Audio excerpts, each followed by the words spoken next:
Hello everyone, আমি কলকাতা ঠিক কী জন্য গেছিলাম তোমরা এই ব্লগে দেখতে পাবে। প্রথমে আমরা বাস ধরে নিউ টাউন টাটা মেডিকেলে আসি মায়ের চেক আপের জন্য। রাতে ঠিকমতো ঘুম না হওয়ার জন্য চোখ মুখ বসে গেছিলো একদম। ডাক্তার দেখাতে কিছুক্ষণ দেরি ছিল, সেই জন্য আমরা ক্যান্টিনে গিয়ে কিছু টিফিন করে নিলাম। টিফিনে খেলাম দুটো ধোসা এবং দুটো পুরি। ডাক্তার দেখানোর পর চলে গিয়েছিলাম মায়ের মাসির বাড়ি দক্ষিণেশ্বরে। সেখানে গিয়ে তাড়াতাড়ি ফ্রেশ হয়ে এবং লাঞ্চ করে বেরিয়ে পড়ি কলেজ স্ট্রিটের উদ্দেশ্যে।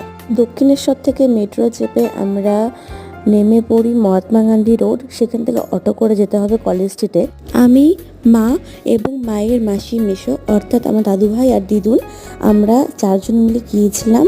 চলে এসেছি আমাদের গন্তব্যে। এখান থেকে ঠিক কী কী কিনেছি তোমাদের পরের ভিডিওতে দেখাবো। এই ভিডিওতে দেখানো পসিবল হলো না, তোমরা প্লিজ পাশে থেকো। Bye bye.